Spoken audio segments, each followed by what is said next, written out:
preocupación nuestra es justamente la seguridad territorial de las comunidades, el tema de titulación, el tema de títulos que den derechos completos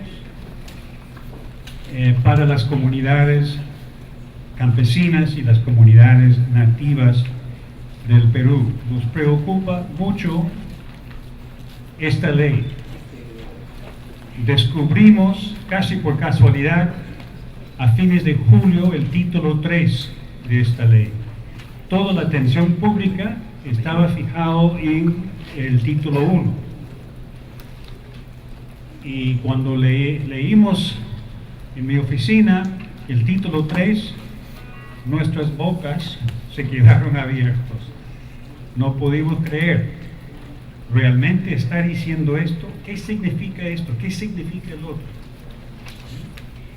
Entonces decidimos en ese momento que era muy importante informarnos a nosotros sobre la ley, qué significa realmente, y informar al público, y en lo posible informar a representantes de comunidades y de gobiernos regionales, para poder realmente a nivel nacional tener un debate.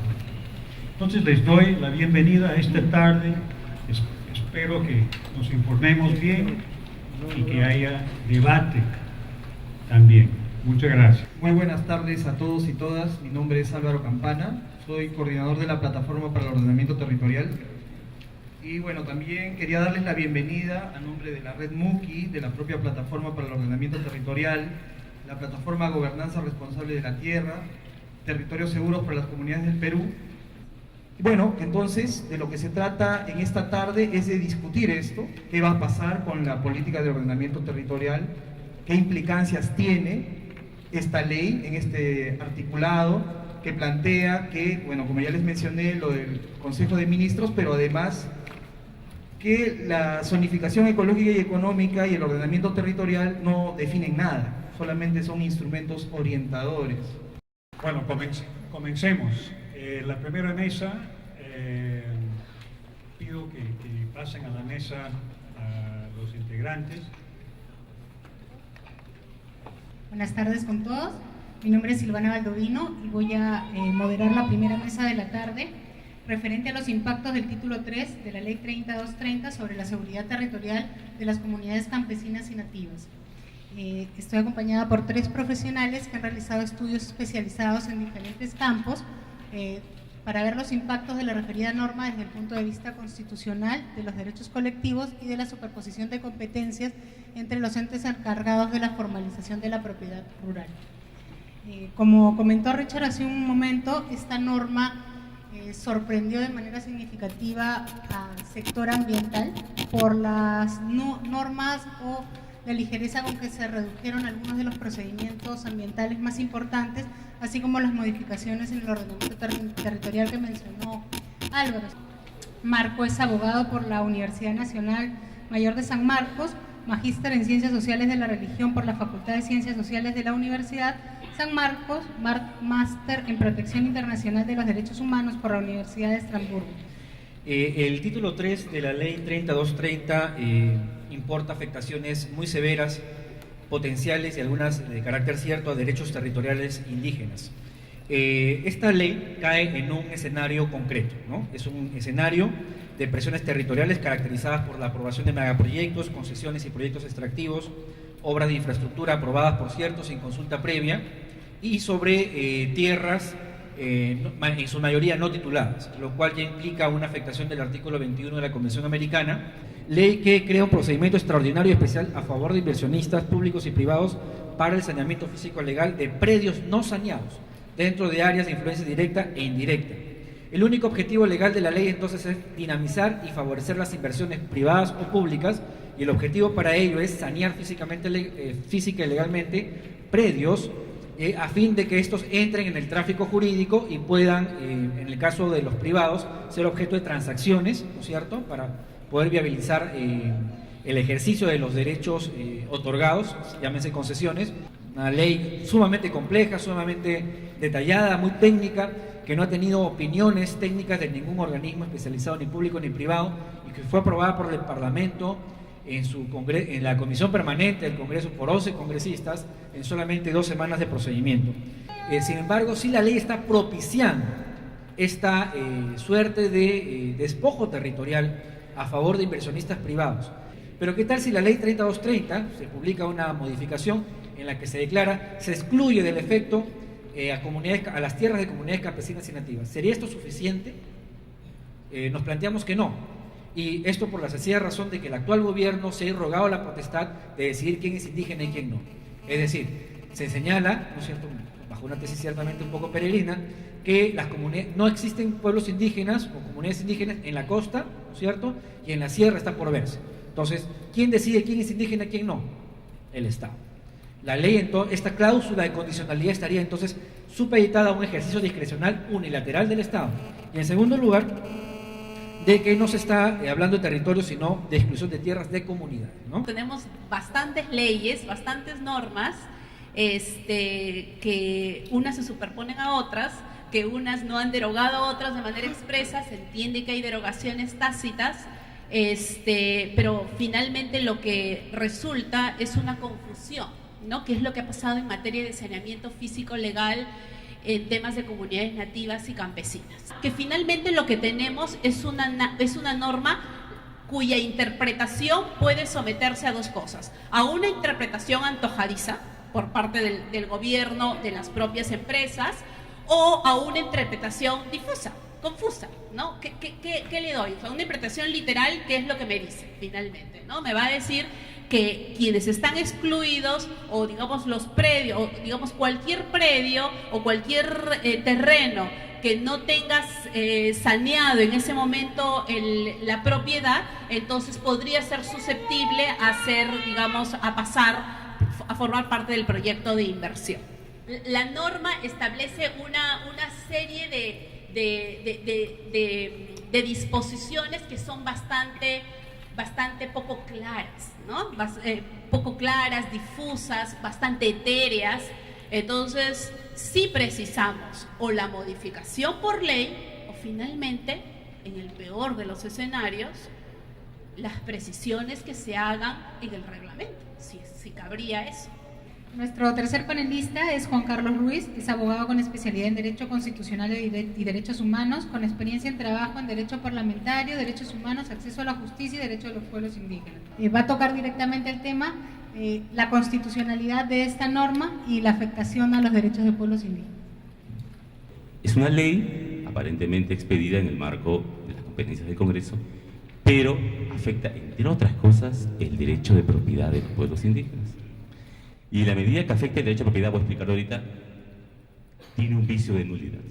O lo arregla el Congreso o se arregla vía una demanda de inconstitucionalidad. Entonces, lo primero que hay que decir entonces es que no es cierto eso que dijo una vez Humala Piña Cócaba. O sea, si yo logro demostrar que esa decisión afecta a derechos fundamentales, la última decisión no la tiene el poder político. La tienen los jueces a través de los cuales habla la Constitución política. ¿Entienden? Entonces, eso ocurre acá. Y eso ocurre, y a veces eso no se entiende, porque a veces algunos funcionarios creen que, por ejemplo, el derecho a la consulta, el derecho a la titulación, se va a cumplir cuando a ellos se les antoje. Pero hay una excepción, que es el punto central de la inconstitucionalidad de esa norma. Es cierto, si no está titulado un territorio, es del Estado, salvo que sea territorio de los pueblos indígenas. Por el caso de los pueblos indígenas, la simple posesión ancestral equivale al título.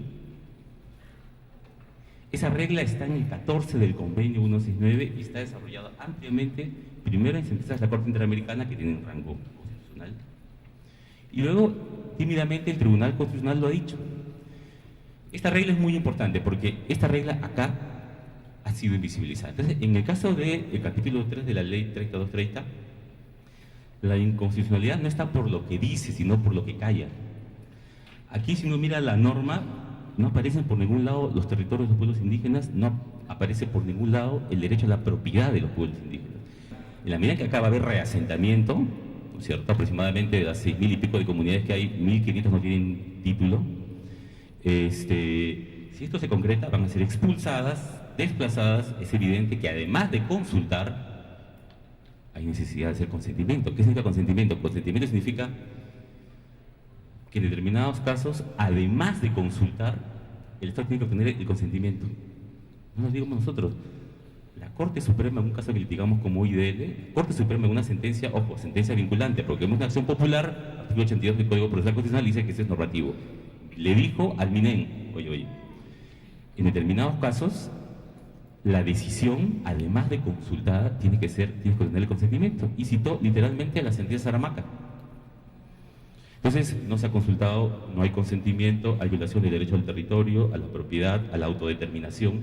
Pues se pueden hacer varias cosas. En principio, lo ideal, lo razonable es que el Ejecutivo lo modifique, ¿no es cierto? Ese es que el Congreso lo modifique, ¿no es cierto? Dudo que eso va a ocurrir.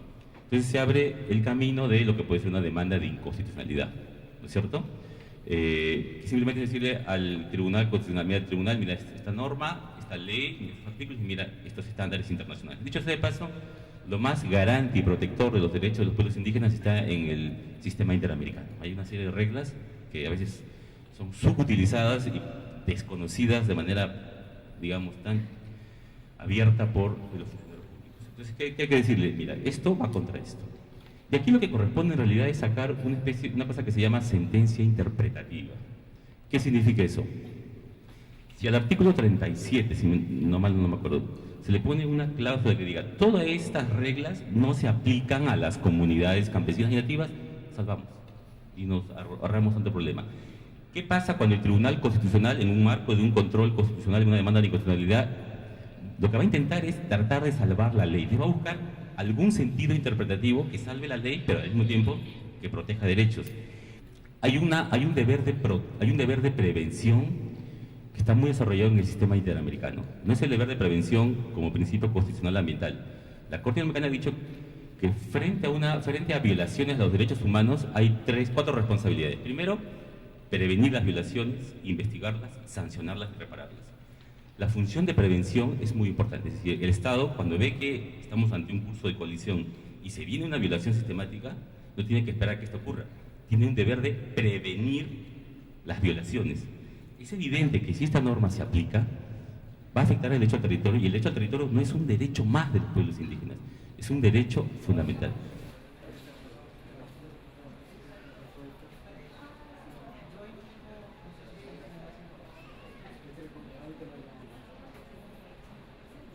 Ya nos han resumido un poco en la anterior mesa las consecuencias de esta norma hacia los pueblos indígenas. Entonces, en este proceso de simplificación normativa y actualización normativa de todo, digamos, el régimen tanto administrativo como legal que existe en nuestro país respecto al procedimiento de reconocimiento y titulación, tiene que realizarse un consenso nacional para poder empezar a cambiar estas normas y hacerlas mucho más simples.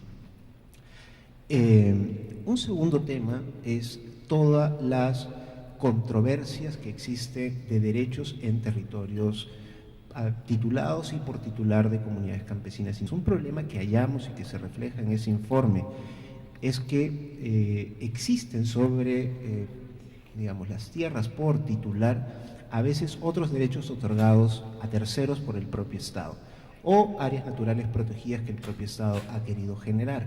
En esas zonas, por ejemplo, se pueden entregar concesiones forestales, concesiones mineras, en fin, un conjunto de derechos frente a terceros. Y que en la práctica, no digo normativamente, sino en la práctica, generan la paralización del proceso de titulación. Este es el caso de la comunidad de Alto Tamaya-Sahueto, que justamente 11 años buscando su titulación, Edwin Chota no logró, a pesar de haber tocado infinidad de veces las puertas de las instituciones regionales y nacionales para lograr su titulación, no lo pudo obtener. Él perdió la vida y aún al día de hoy todavía el título de propiedad de su comunidad no se ha podido otorgar. Y esto básicamente por una inadecuada interpretación de las normas que existen, de este aparato normativo que he señalado que es muy difuso y que también ha sido ya referido por los anteriores ponentes, y que justamente genera que interpretaciones así terminen en la práctica por impedir la titulación de estas comunidades. Para nosotros esta ley, si es que se interpreta, esta ley no se podría interpretar en el sentido de que modifique el régimen de comunidades, el régimen de propiedad de las comunidades campesinas y nativas por un simple hecho, que ésta no ha pasado por un proceso de consulta previa. Nosotros al Poder Ejecutivo le hemos instado justamente a que pueda emitir un lineamiento preciso de que esta norma se tiene que interpretar de otra manera distinta a la posibilidad de la modificación del reglamento del régimen de protección de la propiedad comunal de las comunidades campesinas y nativas. Ese es un mensaje que nosotros hemos emitido al Poder Ejecutivo hace unos 10 días y que si pasara, digamos, una interpretación de la cual esperamos que con ánimos de salvar la norma, como ha sido referido también por los anteriores panelistas, si pasara una aplicación contraria a la que nosotros estamos señalando, que no podría ser porque no ha pasado por un proceso de consulta, se tendrán que analizar los mecanismos, ya sea administrativos, judiciales o hasta constitucionales, para justamente demandar que no puede haber una modificación sin un proceso de consulta. Hay un entramado de poderes legales, de mafias, ¿no?, en torno a la titulación de las tierras. Aquí hay un tema que nosotros estamos tratando de coordinar con Agricultura, que va orientado a digamos, dar un respaldo en términos de lineamiento, de recojo y evaluación de información para el reconocimiento e inscripción de personería jurídica de comunidades nativas en los registros nacionales, ¿no?, y que permitan facilitar a los gobiernos regionales estos procesos de titulación. Entonces, este esfuerzo por generar lineamientos que faciliten los procesos de titulación en las comunidades nativas y desarrollo agrario en la selva, en la zona amazónica, creemos que puede ser una medida que favorezca el desentrampamiento de estos procesos de titulación, ¿no?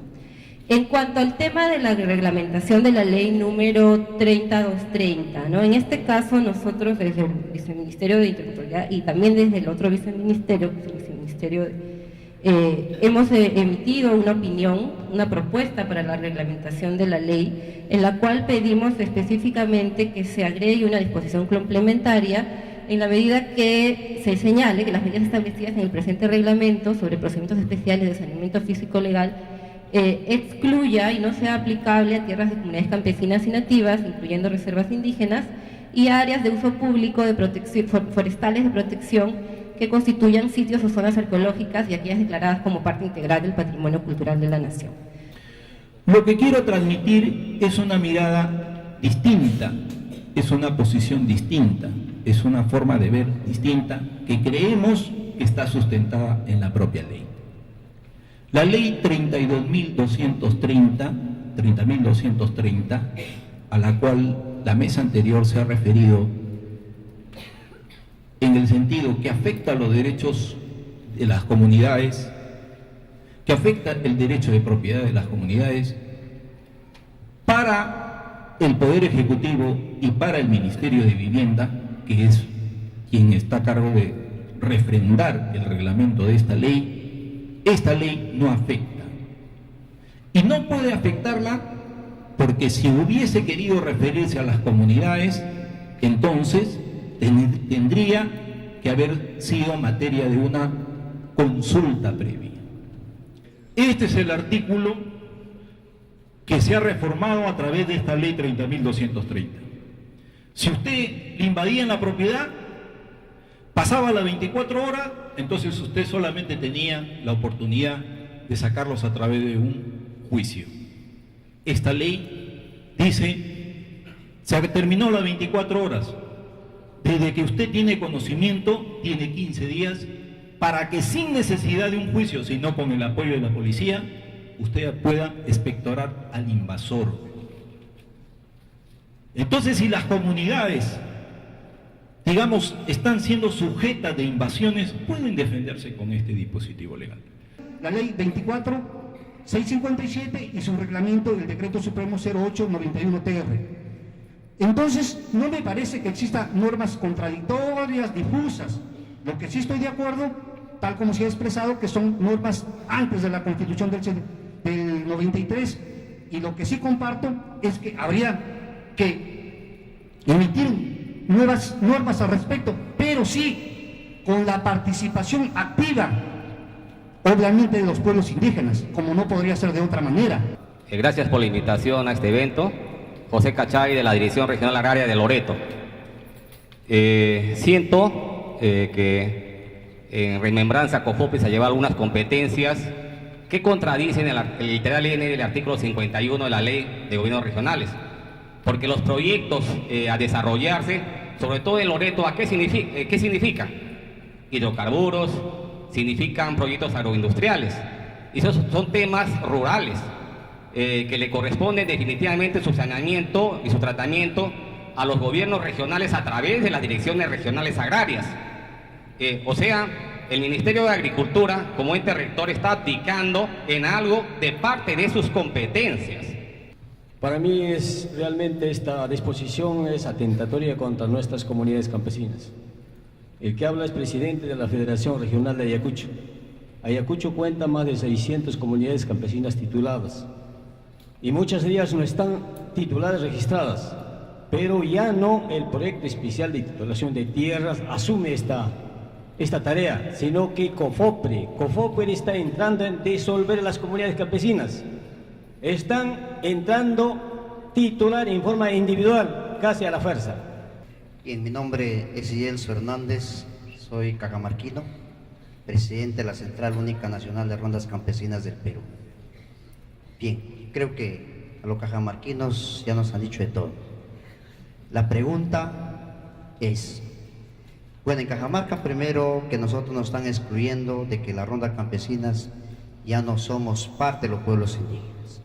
Entonces nosotros durante este proceso de resistencia por la defensa del territorio hemos tenido que reconstruir nuestra crónica historia.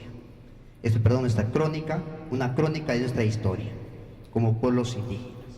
Entonces la pregunta es, ¿por qué excluyen a las rondas campesinas de este proceso? Porque nosotros nos consideramos que somos sujetos de derecho, somos parte del Estado. Yo creo que en ese sentido nosotros, al menos en Cajamarca, hemos dicho, no vamos a permitir que nos tengan que muchas veces tratar como terceros. Nosotros somos originarios, somos campesinos, somos ronderos, somos parte de los pueblos indígenas, tal como dice el convenio 169. Antes de todo quiero agradecer la invitación que nos ha hecho, felicitando también a los organizadores de este evento tan importante para el pueblo indígena, para los campesinos de todo el país.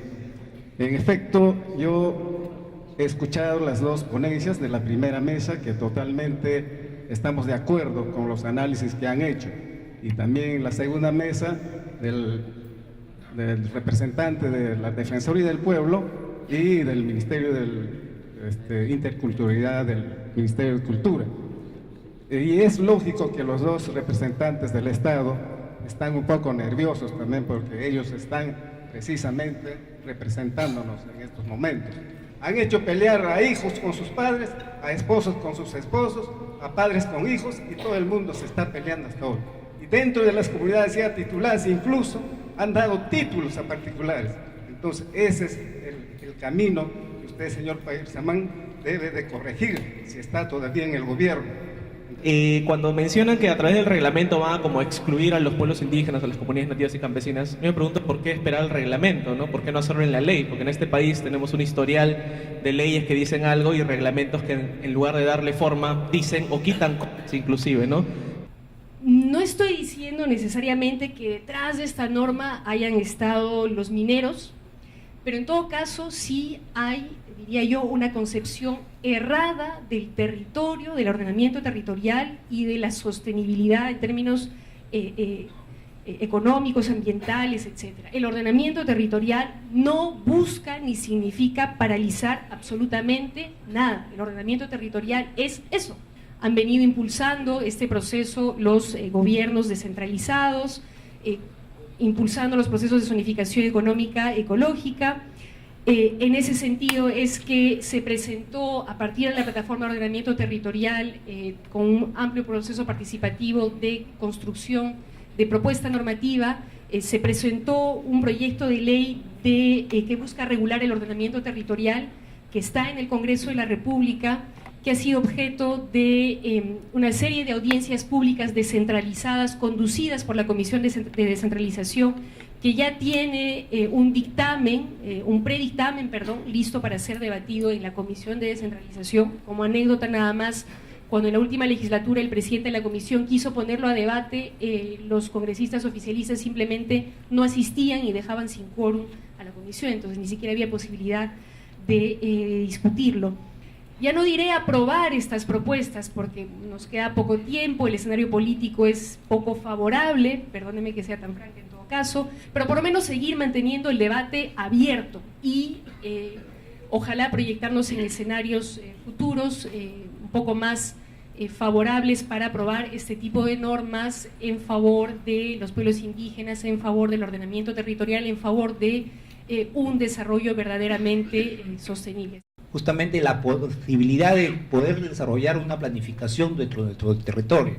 Nosotros como representantes de los gobiernos locales vemos con mucha preocupación justamente la norma que estamos debatiendo hoy día.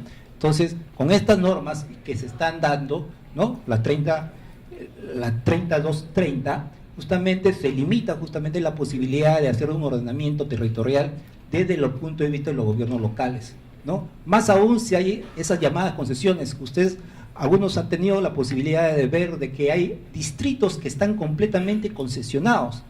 ¿Cómo se podría hacer una planificación ahí en esos distritos?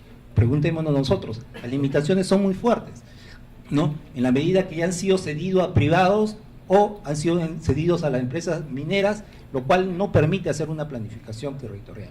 No es dramática para el Perú como se nos quiere hacer creer, están en la demanda y no en la oferta, en la que las medidas económicas ponen énfasis.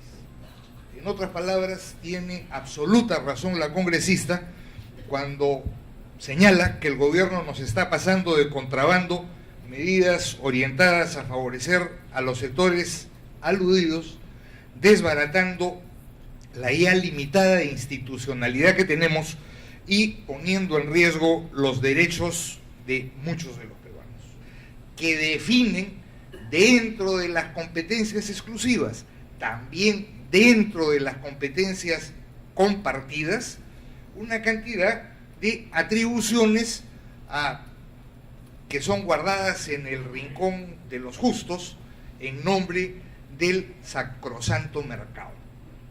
Si queremos irnos más abajo a cuestiones elementales, a la definición por la que se opta del ordenamiento territorial entra en confrontación directa contra los lineamientos de política para el ordenamiento territorial que diera el Ministerio del Ambiente en este país. Dos cuestiones finales para terminar y ceñirme al tiempo. La primera, gracias, una pregunta elemental. Si es el gobierno nacional el que va a ordenar de alguna manera el territorio, ¿qué credencial tiene para que creamos en esa capacidad? Yo diría que la principal credencial que tiene es la minería ilegal.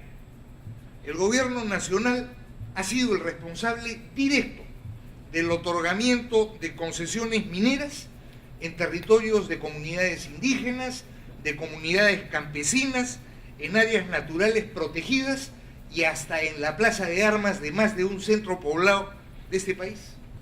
Y esa es su mirada del ordenamiento territorial. Un proceso en el cual el mercado es el que va a producir ese ordenamiento territorial, determinando qué le conviene y afectando ya no solo a las zonas de influencia directa de su intervención, sino también a las zonas indirectas de su intervención. Pero es el fracaso en primer lugar del Ministerio de Economía y Finanzas, que es el que firma el íntero de cheques que hay en este país y que es el que firma el íntero de autorizaciones de incremento de precios. Y al lado de ellos la Contraloría General de la República.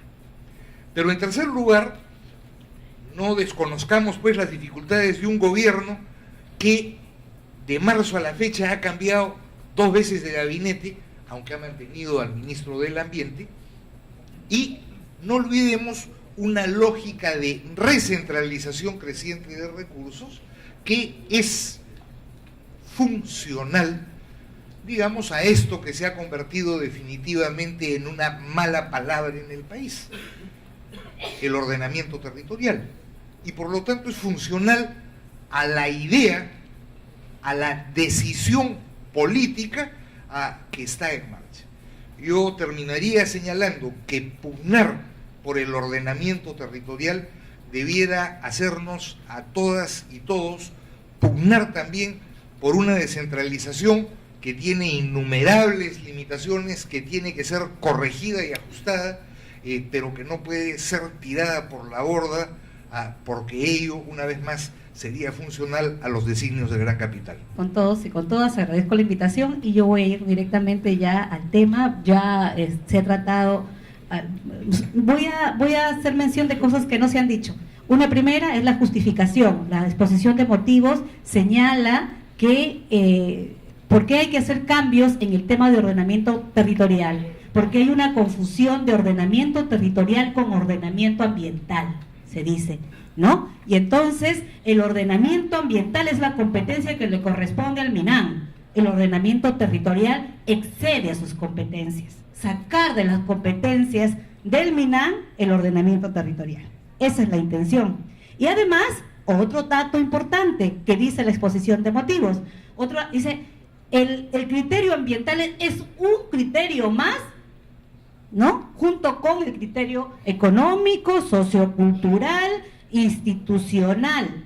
Es un criterio y no puede tener un peso mayor que los demás, ¿no? Y esto contradice, ¿no es cierto?, la doctrina, la legislación comparada, porque lo ambiental, el medio físico es punto de partida en el ordenamiento territorial. O sea, no es que los otros no sean importantes, son importantes, pero el medio físico tiene una importancia, ¿no? Es relevante porque es el punto de partida sobre el territorio, sobre cómo es que se hace ordenamiento territorial, ¿no es cierto? Entonces los demás componentes importan, pero hay un peso que tiene, ¿no? Y por eso es que en Colombia se habla de al ordenamiento ambiental se le llama condicionamiento ambiental para el ordenamiento territorial. Hay condicionamientos en la legislación, en Alemania también. Entonces, no solamente sustraer, sino quitarle el peso al componente ambiental dentro del ordenamiento. Es otro de los temas que plantea. Y el otro tema es vaciar de contenido al ordenamiento. Es la tercera cosa que hace esta ley.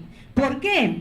Porque cambia la definición de lo que es ordenamiento, ¿no? Entonces, era proceso, si recuerdan, técnico, político, técnico, administrativo, de concertación para el uso y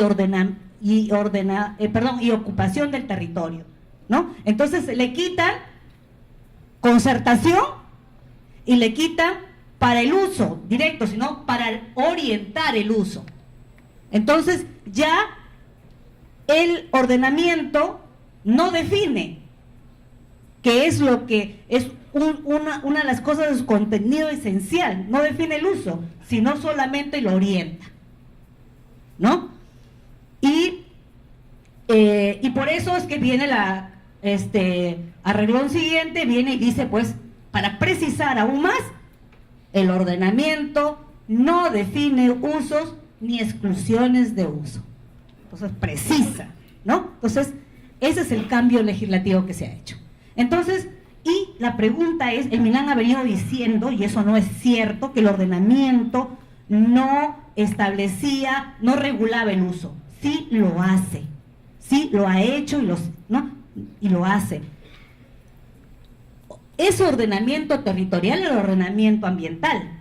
Lo dice la propia ley del ambiente, lo dice la ley forestal. La ley forestal habla de ordenamiento forestal y dice, el ordenamiento forestal es parte del ordenamiento territorial.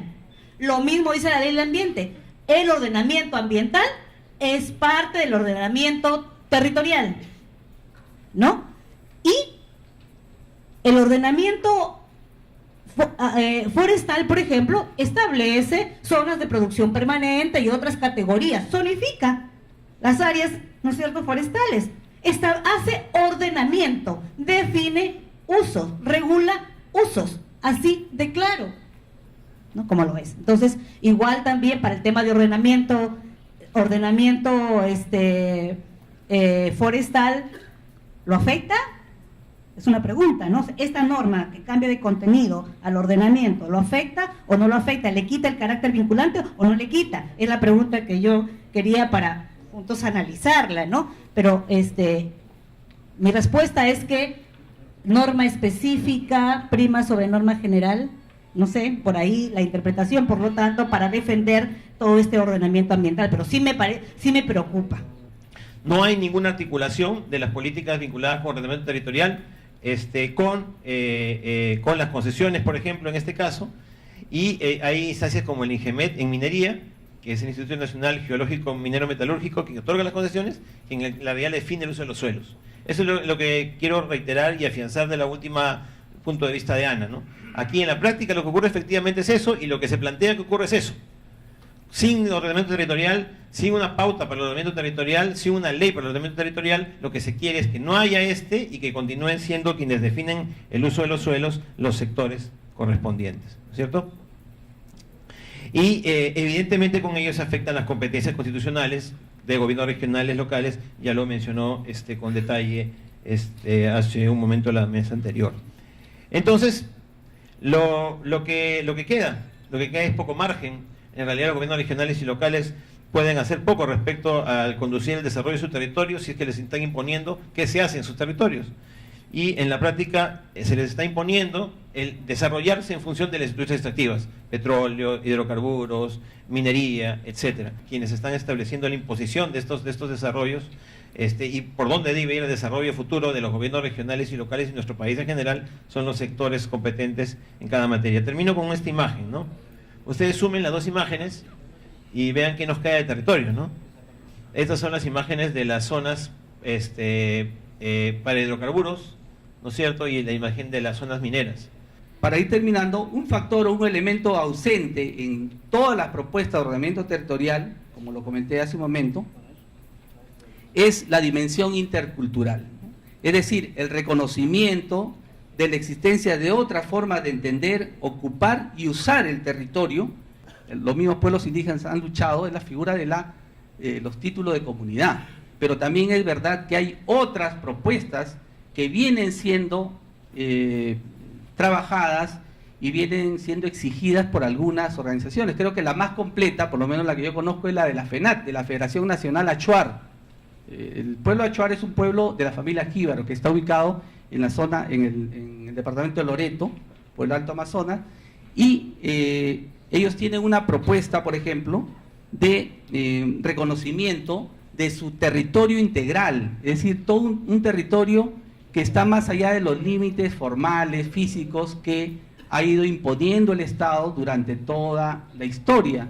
Cuando los compañeros, los señores dicen de que vamos a implementar con los reglamentos, ahí vamos a especificar y vamos a decir claramente que los pueblos indígenas no van a ser afectados. Nosotros no lo creemos, hermanos. No somos chiquillos.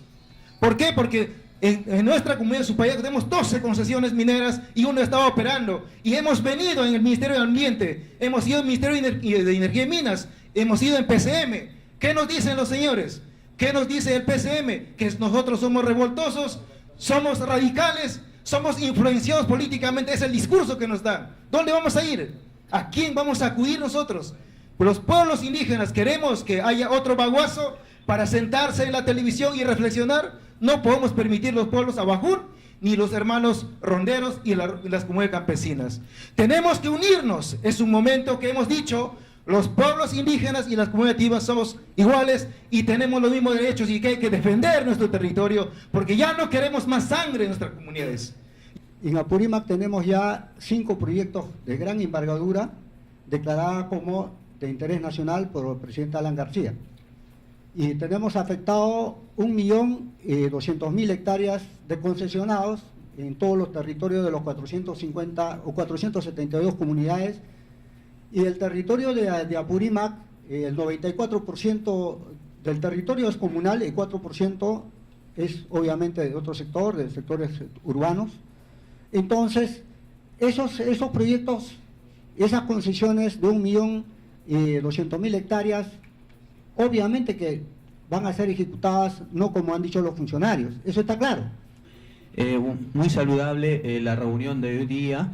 Hemos escuchado las exposiciones de los funcionarios de los diferentes ministerios, pero desde luego nosotros precisar como organizaciones de bases sociales, donde que aún este tipo de problemas ya sabemos cuando ya están aprobadas, cuando ya se reglamenta, pero más antes aún no tenemos ningún convocatoria, ningún conocimiento. Por lo tanto, creo que también doy ese mensaje de que los funcionarios del Estado aún no conocen el territorio geográfico de cada región y toman, disculpen el término, a carpetazos en el gabinete.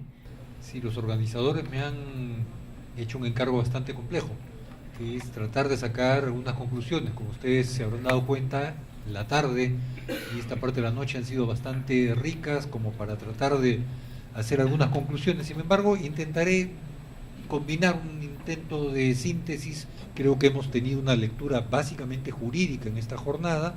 Hay una lectura política que se ha hecho en parte en esta jornada, pero creo que es importante ubicar esta discusión en un contexto más amplio, el contexto mundial, de lo que es el ritmo y las tendencias de la economía mundial, pero también el contexto nacional y lo que alguien reclamaba, un análisis del poder, y eso se dijo en varias cosas.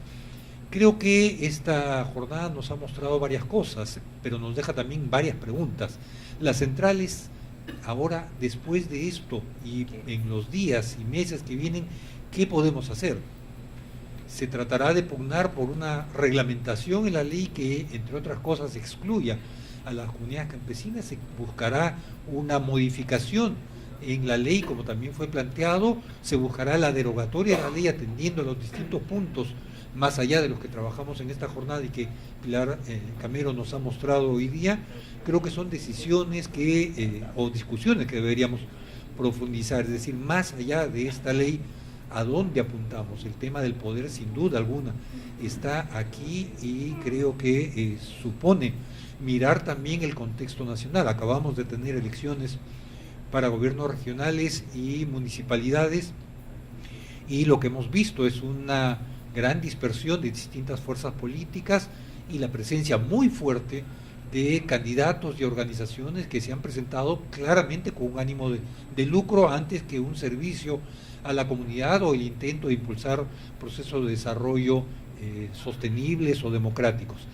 Al mismo tiempo se nos ha recordado la debilidad de nuestras organizaciones y la corrupción también dentro de algunos niveles dirigenciales. Creo que esta jornada, y son mis palabras finales, ha mostrado una gran participación de todos ustedes. Los felicito y agradezco por su presencia hasta esta hora.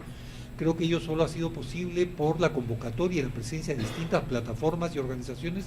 Algunas las ven ustedes ahí en sus logos en la pantalla, pero creo que, como alguien decía en esta mesa, se requiere una respuesta conjunta, una respuesta firme. No podemos quedarnos simplemente en el señalamiento de algunos vacíos. Creo que es importante seguir trabajando, pero tratando de mantener una mirada conjunta y, como decía Javier Yanqué, no mi organización está por encima de la tuya, sino que creo que todos tenemos al frente un enorme reto y creo que hay que enfrentarlo de manera conjunta.